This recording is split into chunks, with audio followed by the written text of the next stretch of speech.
started this festival. It was really the brainchild of Detroit Brooks, and of course because of my connection to Danny, which is not the same kind of connection that other jazz musicians have with him, because he started, well, he's an iconic New Orleans figure. He was known as a guitar player, banjo player, played six-string banjo. This is actually his guitar, and I'll tell you the story behind that in a second. But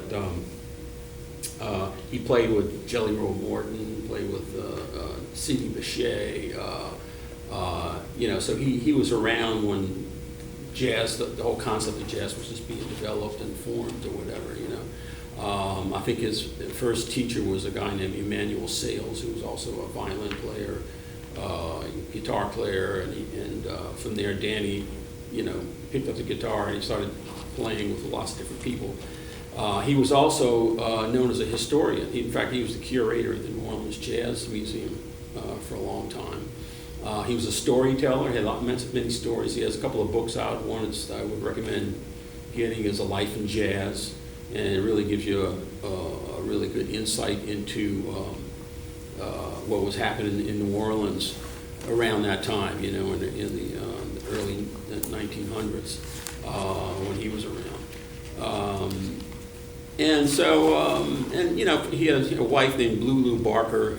She was a singer, and they even though he started here in New Orleans, they went to New York and did a lot of stuff up there, and recording and playing with different people or whatever. Yeah, she's on some of his recordings. Right? Yeah, absolutely. Yeah, Lulu Barker. And so fast forward, maybe to like 1965, somewhere up in there, he started a sort of a jazz revival movement, especially with brass bands. There was a church called the Fairview Baptist Church in New Orleans. And it's sort of a project, for young aspiring musicians. He started a brass band and basically taught them a lot about the music and how to play it and some of the innovators in that music. And so he had a lot of people come through his band, including like Leroy Jones or Herlin Riley and Shannon Powell, the people that are around, some of the most prominent jazz musicians now in New Orleans. They were very young musicians going through Danny's program. And then from there, so he had a major influence on a lot of early New Orleans jazz musicians. I wasn't part of that. I wasn't in that direct culture or whatever. I was learning, from going to school, and I went to Berklee College of Music and so on and so forth or whatever. But I was born and raised in New Orleans as well. And I guess later on, as I started getting a little bit of a name for myself as a guitar player, it's more of a modern contemporary guitar player, because I was on signed to Blue Note Records and did a couple of records for them in the 90s. Hey, how you doing? I just started talking. Don's going to be here in about 5 minutes. Okay, So, all all right. This is Detroit Brooks. This is the guy who puts on the festival. All right. Yes, sir. And so anyway, so I was, known as a contemporary guitar player. And Danny, he used to come to my gigs, and like I would play at Snug Harbor and places like that. In fact, I was in a competition with my band, and he was actually one of the judges for the competition. So he knew of me, and he liked my playing. And then when I had the opportunity to do my first Blue Note record, which was a major thing for me, and Blue Note's like one of the most highly regarded jazz labels in the world. I wanted to find somebody to write liner notes for me, and it was right around the time, when Danny was quite sick. I guess in the advancing stages of whatever illness he had. I think he had prostate cancer or something. I went to his home and I talked to him about doing it, and I played the record for him, and he really liked it, and he wrote liner notes for me, And that was probably about a year before he passed, because I think he passed in 1994. And then to my astonishment, and of course it's like the greatest honor in the world for me, about 2 weeks after he passed, I got a call from his daughter, Sylvia, and he said that Danny wanted to give his guitar to me. And he gave the banjo, actually, his banjo to Detroit. The guy just walked in, And so this is actually Danny Barker's guitar, and this is a guitar. It's a Super 400 Gibson. I think the story is that Gibson may have given this to him when he was playing with Cab Calloway.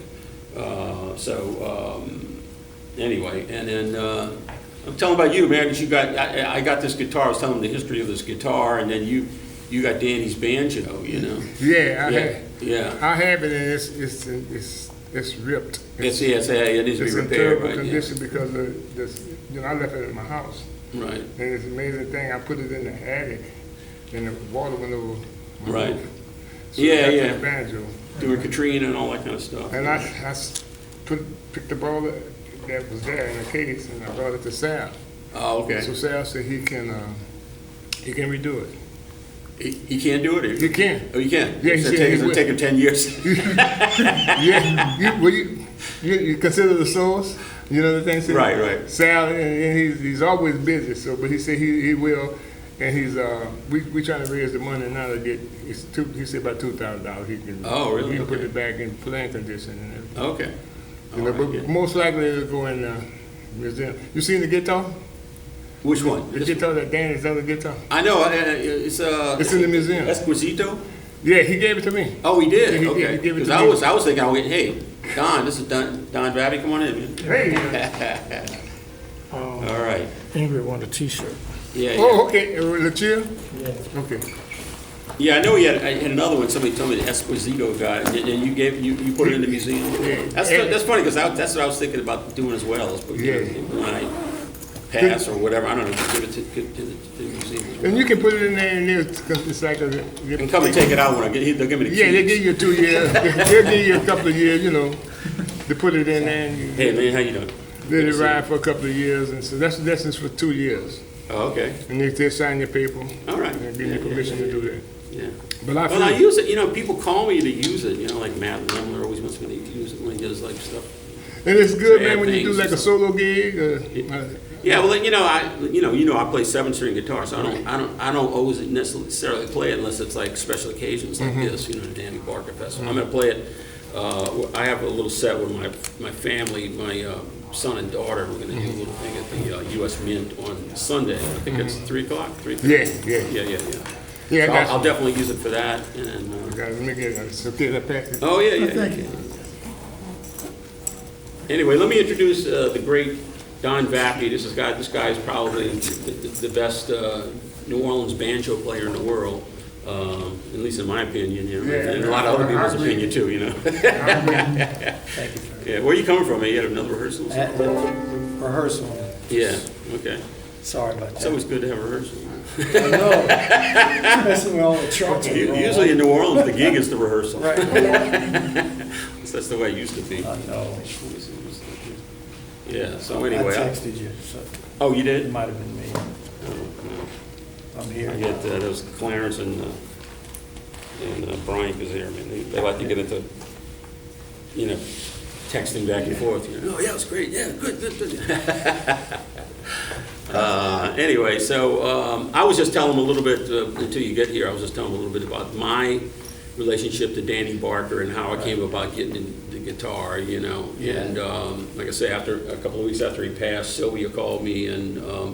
He said Danny wanted me to have this guitar, you know, and I went over to his house and Sylvia and Lulu was there, you know, and she actually gave me the guitar and Sylvia actually videotaped the whole thing. I've never seen the videotape, but I wish I had some documentation that she actually handed me the guitar or whatever. But anyway, who knows where that is? That would be something for a jazz historian or scholar or something like that to dig up, you know. But but Danny was a very, very special person, a very, very, really great person to be around. Had a great spirit about him, you know, a very inclusive nature, and he had such a great impact on so many young jazz musicians. You know, what was your relationship to Danny? You know, I met Danny on a gig, actually, with Bob French. So, I remembered because when I was playing bass, when I played the bass solo, it was, I can't give you anything but love. And everybody had played so much stuff. I just played the melody. And Danny turned around and says, young man, you're going to go a long way. The melody is very important. Bass player knows the melody. That's a big one. But then we ended up on a gig at the Mahalia Jackson theater over there, and it was Winton was doing something. He had Michael White there, and Herlin played drums. I forget who was in the trad part of the band. I think Greg was there, Greg Stafford. But Ellis played piano on some of it, and Danny played banjo. So at rehearsal, he had his 6-string banjo, and I was playing bass, and I said, Danny, that's a really nice banjo. And I'll never forget this, man. He's like, yeah, what you think? Huh? Here, check it, play it. It was like ordered me, like, play it. Like, yes, sir. That's played it, and fooled around with it. And he kept going, what you think? What you think? And it was almost like he was like, move it on, move on with it. That's how I took it. Yeah. When I look back, I know that's how I took it. At the moment, I didn't know what to think, and I gave it back. And that was a 6-string banjo. That right? was a 6-string, yeah. But you play. I know he plays great guitar and also upright bass as well. Thank you very much. We did a show with Winton on Johnny Dodds and something. Anyway, Danny had been doing all those shows, and he got sick, and I got the call to do one. And being the way I am, even when I was in the funk band, I would keep changing bass cabinets to get the one that was right, I was like, but I called this guy in Richelieu's banjo shop in Madison, Wisconsin. Told him I was looking for a 6-string banjo, and he found one for me, and I bought it. It was I've dated from the serial number. It's a 1921 Vega tubaphone, 6-string, and I didn't bring it. I'm sorry. I brought my 6-strings. I didn't see what it looks like, but it's basically the same. It's like a guitar too. It's a banjo, but too like a guitar. Right. Except it had this huge, thick neck because there was no truss rod in it. Oh, okay. Well, okay. Yeah. So I actually had a truss rod put in it because I felt like I was going to play it. And I do sometimes, but it's kind of, if you play it like a guitar, it just, at least mine is, because it's sort of dark sounding, it sounds real muddy and just, which I think Michael White likes that sound. It's more of a color, more of a darker color that he says that balances with the hum, Where the tenor is made to cut through. It cuts through. This one here balances itself off. That's what he likes, Okay. Well, and I have, we all have our different. That's why we're band leaders. You control the colors. So, but Danny did, when he was playing with the band. I never noticed him playing a lot of real thick chords, like what guitar players might call power chords, because it's just too heavy. I mean, but yet, you play a 3-string chord or even 4. It seemed to blend. It blends great, actually. And Johnny St. Cyr was one of my real heroes back then too. I loved his bass line stuff. He'd play,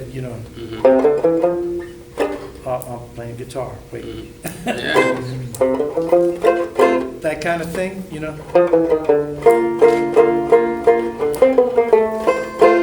He'd do that kind of stuff with the Hot 5.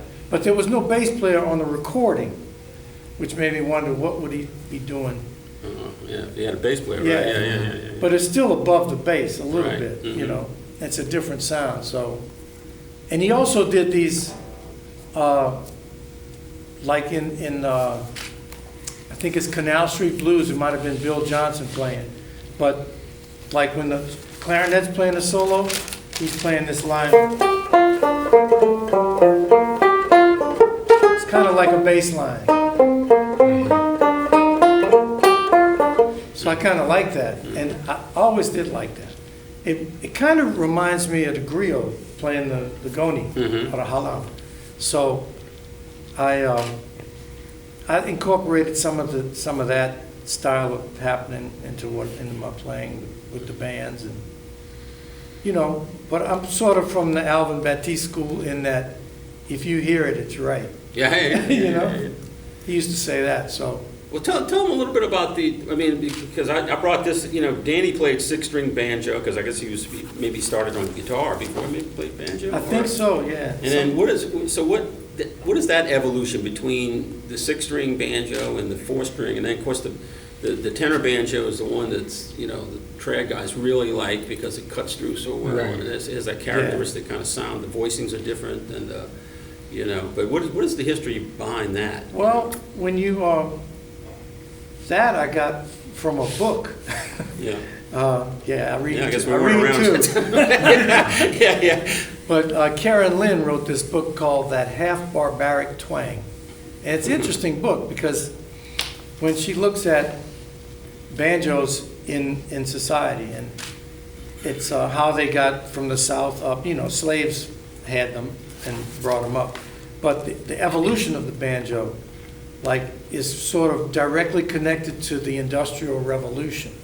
Like all the lugs and stuff, didn't have that before that, So these instrument companies, like college glee club bands, were playing mandolins and ukuleles or whatever. And the banjo was popular, but to help them cross over, they came up around 1905, came up with the tenor banjo, which is tuned in fifths, which is similar to a mandolin or a violin or viola. They're all tuned in fifths. It was like an easy transition. And it sort of got hold because I think people could easily switch to it. But then, as Detroit mentioned, it's, my opinion is because a chord stretches over these 3 octaves,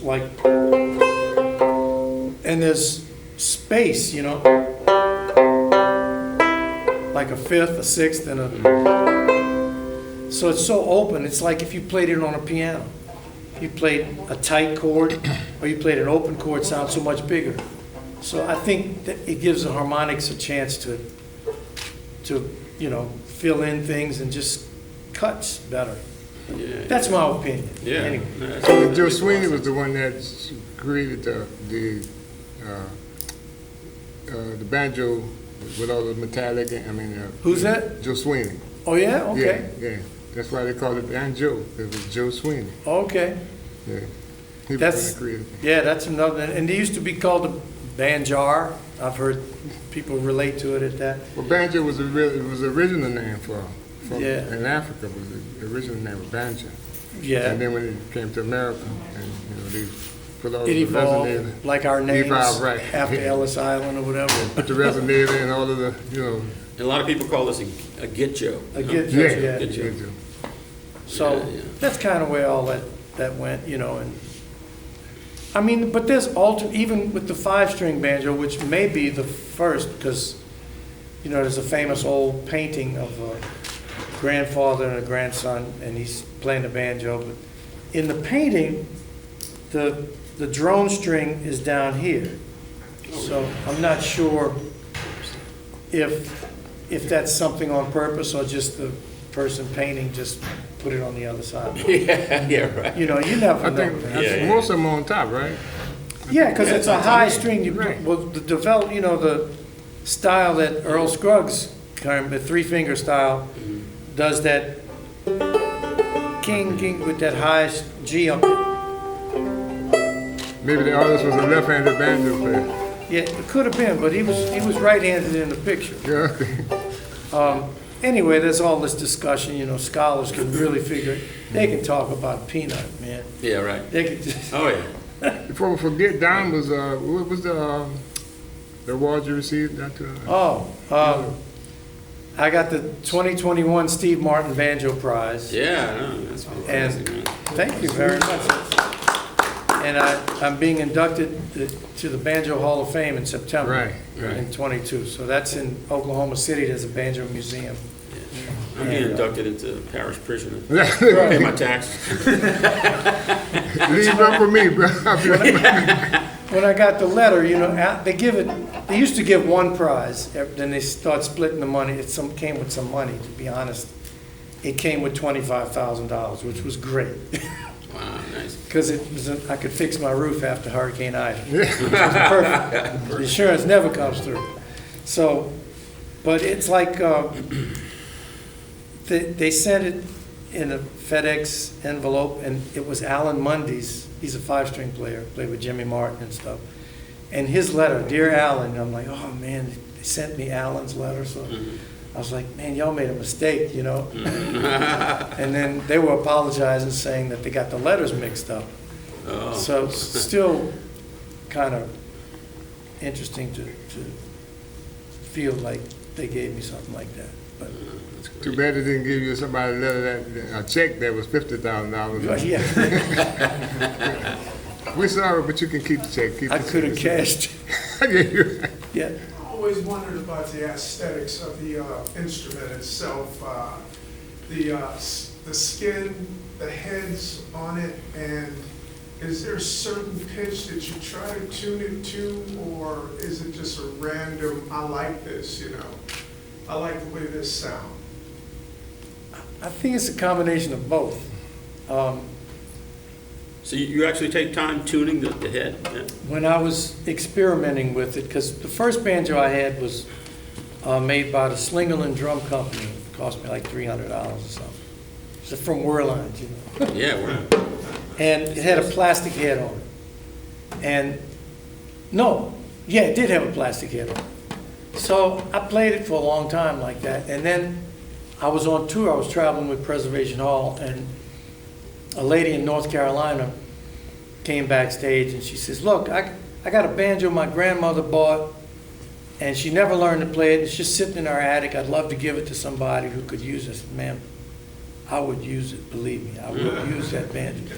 It was a 1927 Vega professional tenor banjo. damn. And it was original. I mean, felt pick in the case original, the black, what do you call them? Black something strings. Oh, yeah, I can't think of You remember that name? Yeah, yeah. And anyway, everything was original, and I was like, so it had a calfskin head on it. And it had a darker sound, and, you know, I know jokes can be made, but it had a richer sound. But that made me look around, and it says, I have what's called a fiber skin head. Drummers use it too, because it's not as, I don't know, not as plastic sounding, I guess. So Because some of them you get a lot of feedback back. with the plastic, Yeah, with the plastic. it's you get ringing and stuff. Get a ring, yeah. Sort of a, you know, but if you got it tuned right, you know, it's okay. But and a lot of guys prefer that because it's louder. But I like the fiber skin because it's a darker, more, I guess old sound. I don't know, just, but partly my ear, what I was trying to get, you know. And what I found out is like the tailpiece and the bridge made a lot of difference on the tone as well. The tailpiece made a big difference. I never could have imagined that. But that's kind of how I got there. Also, since it's tuned to like basically C, G, D, and A. It's kind of like, you know, like a C9, C13. So I tuned the head. It was close. I was trying to see where it was as I was tuning it, and it was somewhere around B or B flat. And I said, "Oh, tune it to C." That way, and I don't know if it helped or it just. I kind of went with it. So you can actually hear a pitch when you tap on it? When I tap, where?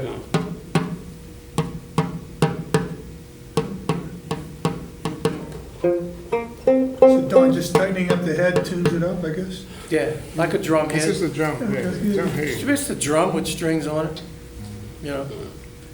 Tarkanowski calls it the snare drum. So, but, you know, that's what I did. And, you know, when I went to I visited the Ohm banjo factory, I guess you He call told it. me to tell you hello too. And guy, you know, Chuck is Trip. He used to make some other brand, I can't remember, but he's like, I told him what I did, you know, and he's like, oh, okay. He says, play some of the banjos. So I played every tenor banjo in his shop, in his showroom. And then he says, now play yours. And I played mine. And he's just sitting there going, he says, yours sounds as good as anyone I've ever heard. So a little validation there. You know? But, you know, when I started playing, man, people would tell, the trad police were out there telling me how I needed to play. You know, because I think I was playing with Michael on a gig, you know, and he was playing Bourbon Street, and I was playing like,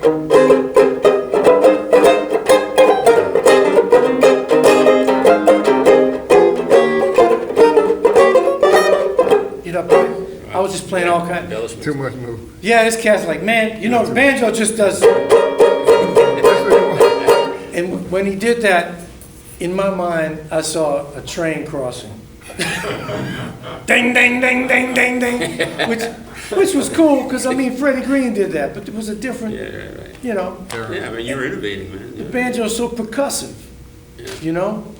And my wife's a historian, and, you know, she's always looking up something. Speaking of scholars, she did a whole paper on the green benches in Tampa.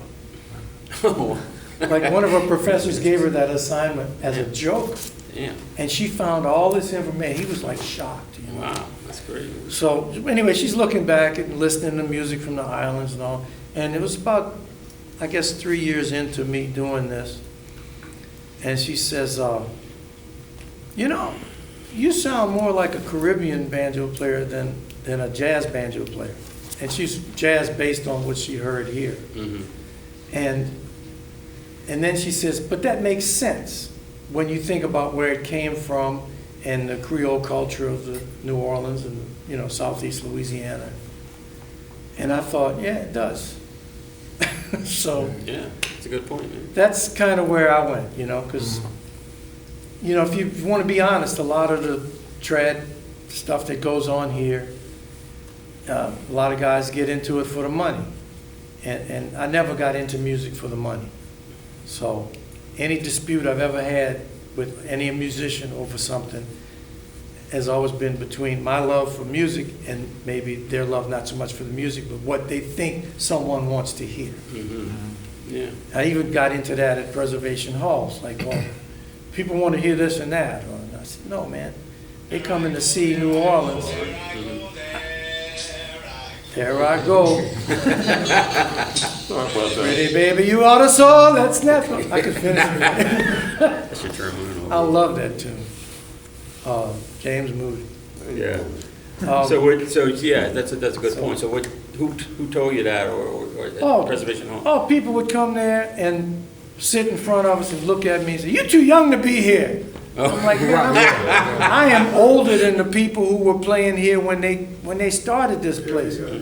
You know, or when this music came about, and you know, it was all these stereotypes. Like I was on a gig with Teddy Riley. I don't know if y'all remember him. Yeah. Some guy come up to he had his friend. He says, "Look, check this out. You guys, you don't read music, do you?" I said, "Well, I do." Teddy's like, "Oh, don't worry, I got it." No. He said, and the guy said, "See, I told you." And that was Teddy's way of saying, I don't want to be bothered with your dumb ass. And that was, but then on the other guy's side of it, he got it from the horse's mouth. So that's how these rumors and things get started. So, I mean, it's a real fine line to offend people and tell them the truth when they really don't want to hear it. So, but that's where I was. I was young and younger. I don't feel old. I need knee replacements, but I don't feel old. But, you know, I've never just bowed down to whatever, you know, the truth is really important. I know we're having that issue with life right now, but And the truth is, music keeps evolving, you know. exactly. And you know, 50 years from now, people are going to be listening to you and say, well, this is the way Don did it, man. Right, You know? right. Yeah, you know, 'cause And if we're you all don't do it now, individuals too, you know? Yeah, that's everybody exactly. is going to always remain the same. You're not you know? supposed to, like these bands that recreate, I don't think that's possible. I think the only thing, the best you can do is capture the spirit. Right. That's exactly right. You And can't, add on. no, you can't, you can copy King Oliver's lines and stuff, you can try to articulate it best he can, but you're not gonna play it like him. Just like you don't talk like him, you don't walk like him, because humans are individuals, music's a language, so you can't just, you know, Yeah. so that's way beyond the question of the head, huh?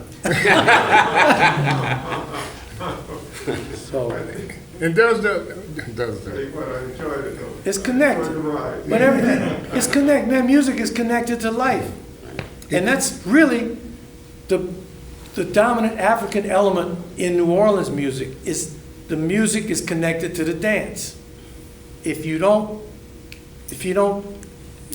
understand that, you don't get it. Because I had an African guy tell me that. I was somewhere else, and he had a museum, and I was telling him about my family and all. Which another thing he told me I never forgot, I was telling him about the diversity in my family, French and Irish and African and Cajun there and all, you know, like, you know. Real gumbo. And his response was, oh, how wonderful to have such diversity in your family. And I'm thinking, you're not from here, are you?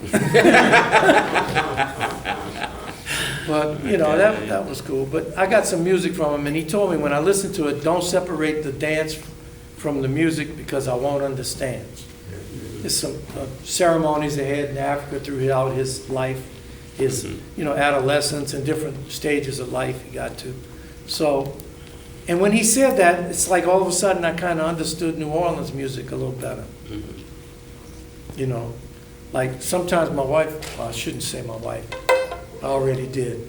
She would come with me to a gig and say, man, my high school band sounded better than that. And I couldn't really argue with her on some levels.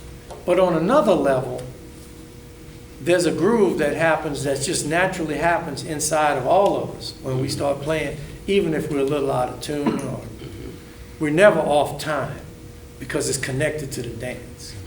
Play a lot of wrong notes, but they be good wrong notes. Yeah. So, but that's special about New Orleans, I think. I think Danny, in his own way, tried to make everybody know that. Yeah. I think that was the most important part about what he done. Yeah. It make you realize what was inside of you. Mm-hmm. So I'll never forget this young lady. You know Greer Mindy? I know. Greer Mindy. Okay. She's an attorney And the dancer. and a dancer, but she used to go to Xavier when she was in dance. So she's always dancing, you know. And Danny saw her one day and he said, "What are you gonna do with that?" So she was like, "Well, what?" He said, "To dance. You're just gonna dance, or you're gonna dance. You're gonna do something with it." Now she has a dance school because of what he That's said cool. to her, you know, was important. And she owns her own dance. She's an attorney, but she owns her own dance school now. And what you were saying, didn't Danny make a statement that he doesn't play African music, he plays New Orleans music? Yeah, Right. Yeah. Well, I mean, you know, it might be rooted there, but it evolved and it's where we are, you know. right. And it's an individual thing. You Whoopi bring- Goldberg said something like that a long time ago. People got mad at her. She said, "I'm not African. I like hamburgers." You know? I mean, she visited and didn't have anything in common with the culture at that moment. There might be things from it that evolved into her culture, her life, that maybe she didn't see at the moment, but we are who we are, you know. We still tethered though. We still tethered to the Yeah. continent, yeah. You find a difference in your sound without the resonator on your banjo? Yeah. Because I'm about to take, I see Steve has the same one. I Yeah, have. yeah. And one thing about that resonator, it's heavy. It's heavy, yeah. I'm It's gonna too take. heavy. Actually, I bought another banjo. You know, I was real intrigued with John Rankin. He had a banjo with nylon strings. Have you ever heard of Yeah. it? What did you think of that? I thought it had That's- kind of an interesting sound. I never heard That's, it. that's how the old gourd banjos, they put nylon strings Yeah, on. cast Yeah, in. so I want that other one doesn't have the resonator, and I was gonna try and put nylon strings on it, just to see what it sounds like, you know. I was just intrigued with that, but, you know. Yeah, it sounds more like the goni, or the halam. The Yeah. goni was what they called it in Mali. In Senegal, the same instrument they called halam.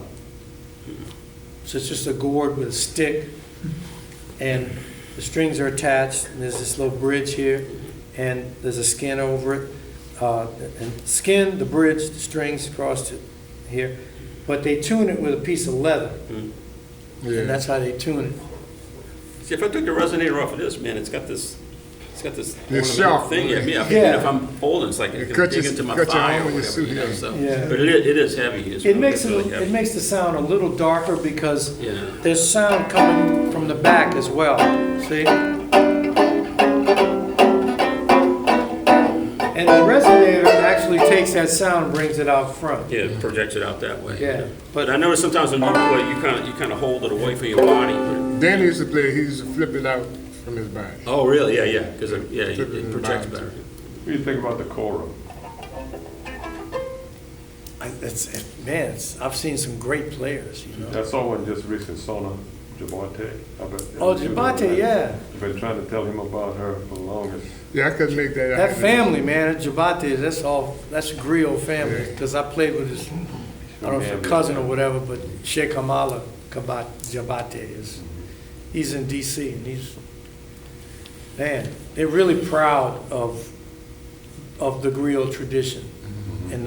And he told me how they have a responsibility as well as a high place in society, because the griot can tell the king stuff. The king got to just deal with it. And it's like their way of expressing like an oral history of the. Yeah, and they would communicate between the people and the king.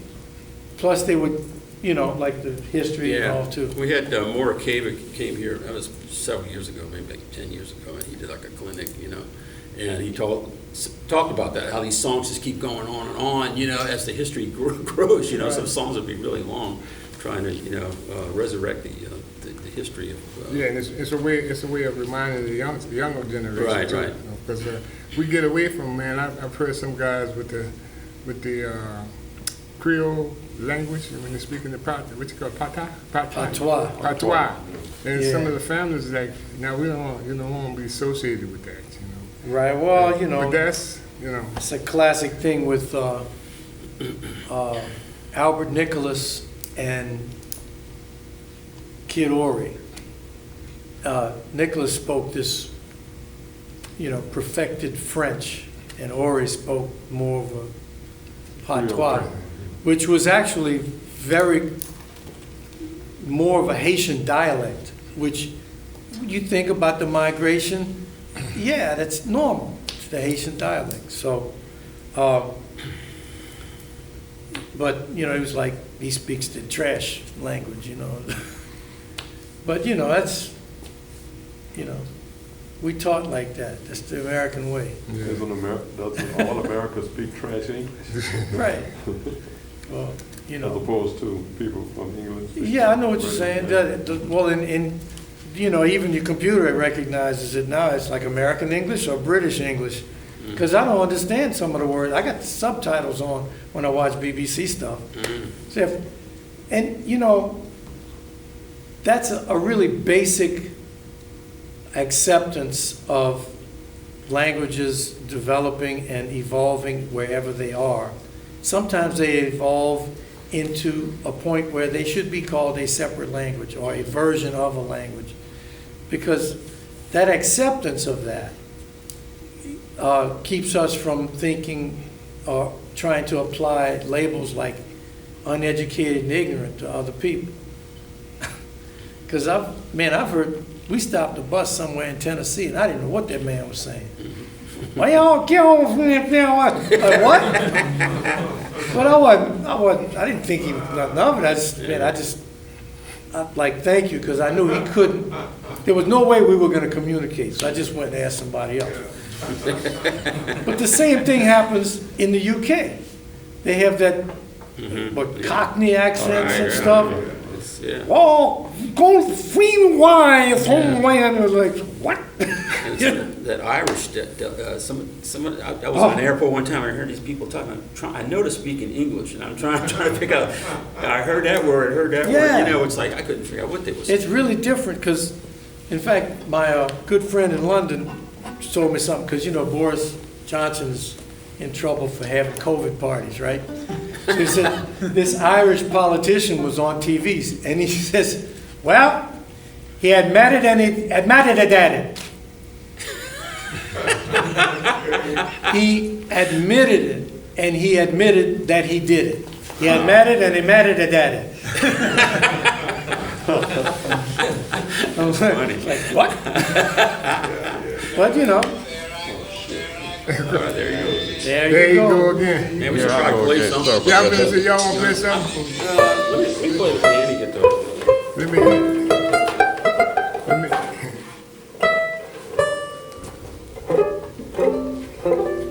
Anybody have any questions? I mean, kind of just. Rather. Oh.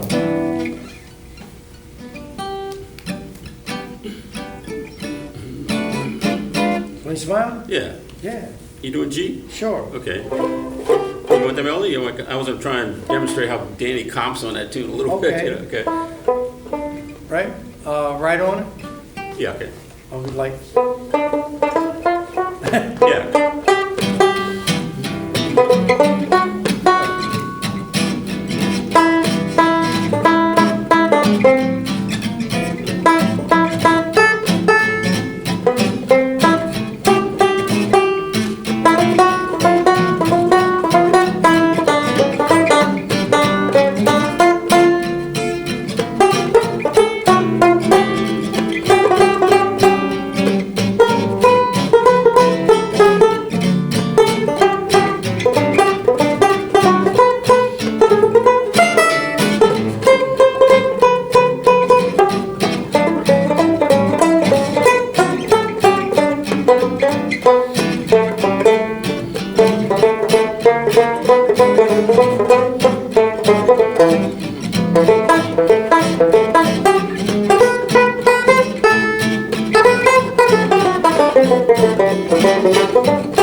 remember what I'm playing. Yeah, man. Going back and forth the guitar. Yeah, man.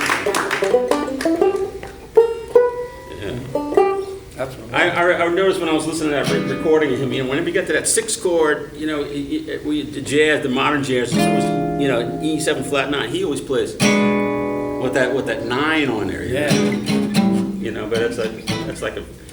Well, you know, when you play that 9, it's like when you're smiling, Yeah. that 9 says, I'm smiling!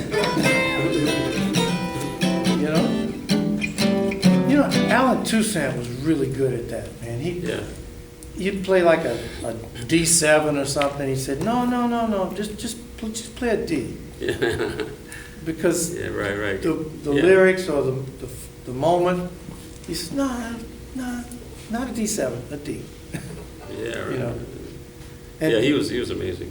a lot of musicians, you know, they'll just, I know when the Saints, you play the Saints in F, or when the Saints, we're watching it, they'll play, or when the Saints, because they'll play a 7 chord thinking, oh, I'm going to play it like jazz. I'm like, no, bro. It's a style, not an extension. Yeah.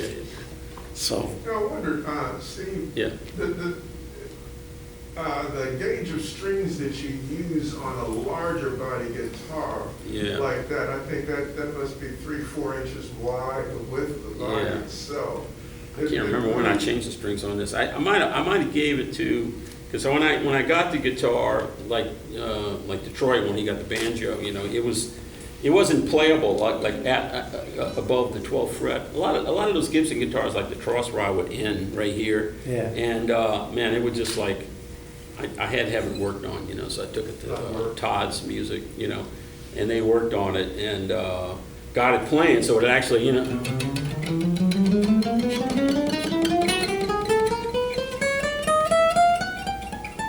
So I mean, I can play the whole range of the guitar, you know. So it actually plays kind of nice. But they changed the strings at that time, and I don't know what. Yeah, they feel pretty heavy, you know, maybe 13s or something like that. I noticed a lot of guys from the era of the larger unamplified guitar like Mhm. that, they stayed in the lower ranges a lot. Yeah. So I wonder if that could have been. Yeah, I don't know. You know, Danny was always noted for playing the fat chords. You know, because I noticed a lot of times when he plays, he plays like tries to play all 6 strings. You know, at any one time. Where I think like you know Freddie Green was more like staying on the bottom, like you said, like the bottom strings of the guitar. You know, but yeah, my experience with this instrument, you know, since it doesn't have a pickup on it, and it was really designed, I guess, to be played, you know, acoustically in a band. I remember when it was about this time when Ellis had that big band, and the one I can't remember what it was, but we were rehearsing at the Mahalia Jackson Theater, and Winton came in. He was going to conduct or whatever, and Bill Huntington was on the gig, and I was on the gig, and so I decided to take this guitar, and Bill played acoustically, and he put the end pin into the wooden floor, you know. Okay. And I just remember playing with the big band, and he, you know, finally he pointed me to do a solo, and you know, in the context of a band with drums and everything like that, man, I couldn't take like a single note solo, you know. So I had to, all I could do was I could just take a chord solo, and I had to whack the thing as hard as I possibly could, even to sort of be heard, you know what I mean? And that's I think that's the thing about the guitar in that idiom and that style, is that it really becomes just part of the drums, you know, in terms of the rhythm section. It's just the percussive. Very much with. Yeah, the chords don't even really matter that much in a way. It's really the integrity of the rhythm and just playing, you know, just a real solid pulse, you know. I don't think I ever heard Freddie, Freddie Green, do very much solos. No. The strings were so high off the front. Right. Yeah, So you have to do like just a single note where you just mute the strings, like in that kind of setting, just for the percussive effects, and not even playing like a 3-note chord, just like a single note. Right. Yeah. It was much more about the rhythm than it was about trying to generate harmony, for sure. You know. Now Danny was definitely playing more complex chords. You know, so I think that's In fact, I remember reading about that was one of the reasons why some guys would call him, because Danny would play the fat chords, you know? You know, and sometimes he'd use open strings, you know, he would, you know, he have open strings in his chords and stuff like that. That was pretty uncharacteristic of what Freddie Greenwood might do or something, you know? But, yeah. Yeah.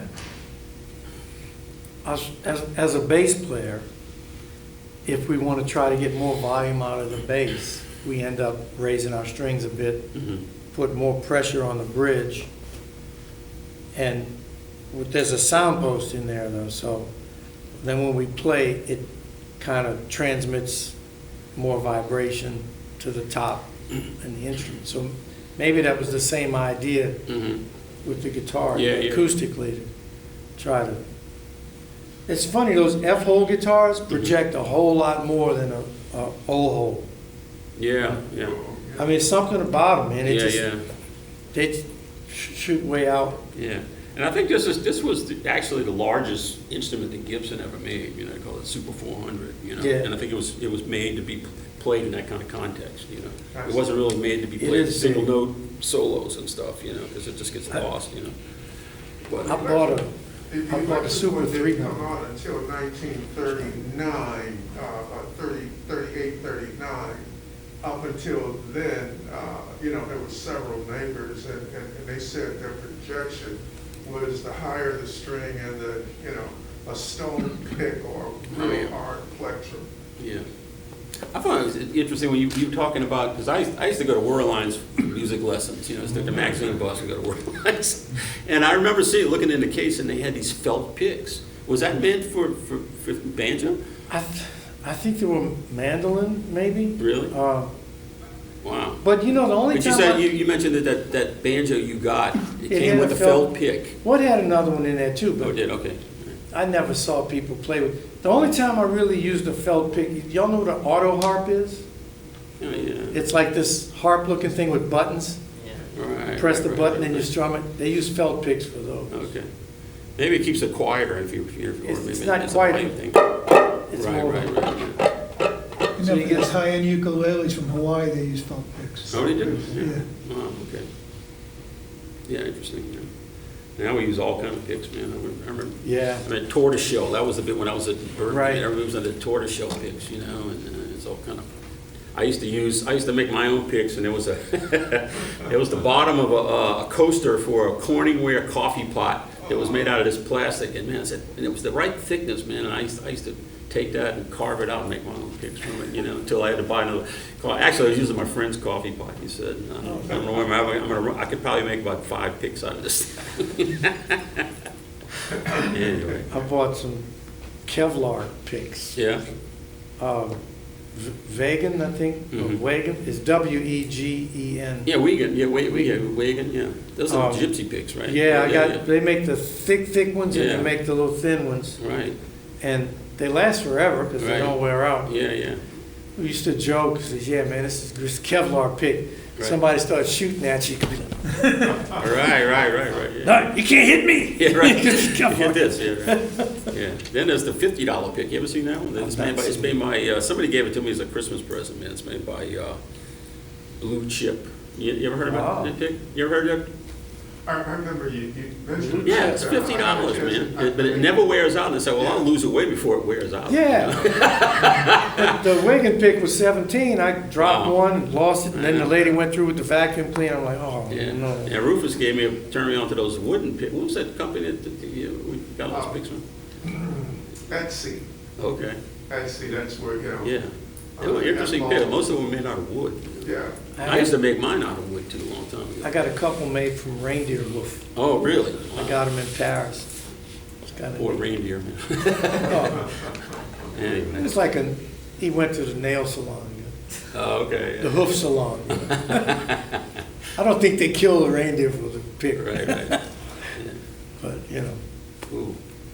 Any more questions, man? We should wrap things up pretty soon. Well, because I came in, I apologize for coming in late, but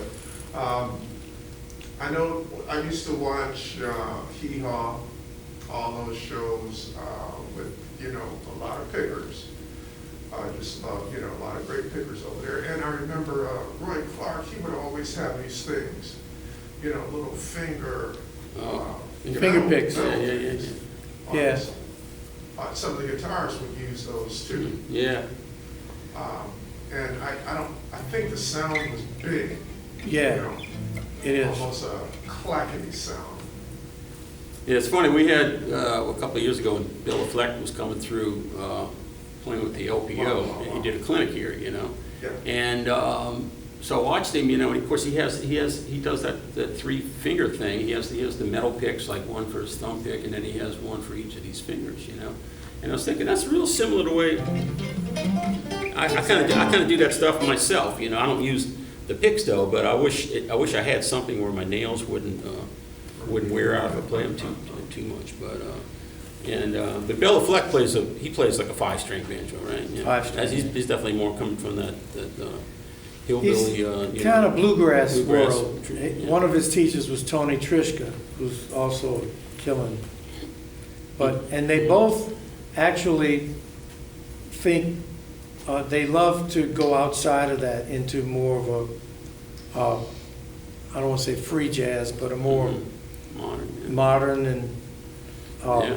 you know, like Baylor played a lot with McCoy Tyner, you know? Yeah, he played with Chick Corea too. Yeah, I saw that. Yeah. I was at that gig. Oh, is that the Blue Note, New York? And I was here when Oh. he played with Chick here. Because we end up being friends, and he called, says, "Man, I'm in town, I'm playing with Chick." I'm like, "Can I-" Wow. So he got me a ticket, and I went in. Wow, nice, man. Yeah. That was, Chick was amazing. Yeah, he's I mean, unbelievable. That was a shock to me when he passed. Oh, so yeah. Suddenly like that, you know. Because I Yeah. just started watching him again on you know, on YouTube. He started like this sort of educational videos, you know, and he Yeah. put out these educational videos, and I started watching. This is really interesting, you know. I wonder if that's why he started it, because he knew he was passing. I don't know. It was really just. It just seemed like it was something that I don't know. He Yeah. didn't look or sound like he was sick, you know. And a month later, it was like Chick died. It's like what? I mean, I was just watching. Yeah. You know? But you should watch on those videos, old videos. There's one on there where he talks about the first time he ever played with Miles Davis. Mm-hmm. If you haven't seen that, it's really funny, you know. But it was like he was subbing for Herbie Hancock, who had food poisoning or something he was on his honeymoon in South America or whatever, you know. So he told Miles, he said, call Chick, you know. And then Miles called him, and Chick saying, well, so when's the rehearsal? Said Miles said, no rehearsal, just show up, you know, play what you hear. You know? So so the man is like, man, he's like, this is the biggest opportunity of my life. I'm going to play with Miles Davis, you know. And he shows up and plays the gig. He didn't know the songs they were going to play. He didn't know anything about it, man. Just try. I guess he had good sensibilities because he kind of started like as a free player, you know. So he had really good musical intuition anyway, you know. And so during the break, he went to the bar, you know, and then he said he sees Miles walking up, and he thinks he's going to get fired, you know. And Miles goes to up to him, and he's like, "That was fucking great." I said, "Okay." yeah, man. It's an interesting story, you know. I like that. Now, Yeah. he played Fender Rose with Miles, didn't he? Yeah. That was a Fender Rose Yeah. gig, and I think, wasn't it Right. two pianists there? Was it Herbie and, Or Keith. or was it? Yeah, it might have been, but I remember there was another one of those interviews where Chick said that he never played a Fender Rose before, and Miles said, play that. Yeah, I guess it was on a stage or whatever, you know, and he never played it before. He didn't know how to turn the volume up or whatever. It was just like, yeah, just play that. You know? It's crazy. That's cool. Anyway, so again, we're here as a celebration of the great Danny Barker, and every year at this time we celebrate his birth. I think he was born on January 13th or something like that. And we normally do it in January because all the COVID shenanigans, you know, we moved it to March now, you know, at least for this year. And there's many events going on. I know you're doing an interview or something, and you're doing probably some more gigs and stuff like that. And Tomorrow, I have an interview at 1. Keith Spera's going to interview me. okay. And then 3 o'clock, I play with I call it my concept trio, the Griot Trio. Rio Trio. Because it's mainly people who grew up in New Orleans, and we'll play tunes, and then we'll just talk about stores growing up. Mm-hmm. Like one of the stores I brought up last year was, we used to play this game in the street with 3 cans, like soda cans, you stack them, or beer cans, whatever you had. And then the guy on the other end would throw the ball and try to knock them down, and we'd have like an old broomstick to try to hit the ball, Mhm. keep them from doing that. I mean, it's basically cricket, Mm-hmm. but we didn't know that. We called it cool can. Okay. And, but I could, like, how did it get here? And that was interesting to me. Like, it probably came from one of the islands, you know, Mm-hmm. because there were British islands and there were French islands. So, but that's one of the stories. And Yeah. so, So anyway, yeah, check out what's going on around town. I'm playing with my family on Sunday at the old U.S. Mint, which is a really cool place to hang. And they supposedly have Danny's other guitar there. You know, mine will probably be there at some point. I know I keep Gotta get calling it the Detroit's Mint. banjo happening. You know. It's the Jazz Museum, but it's the old Mint to us. Yeah, right. Right, that's why they said New Orleans Jazz Museum at the Mint. All Yeah. right. So thank you guys for coming. Thank you. Again, Don Vappie, how about a round for Thanks. coming. See you around town. Thank you.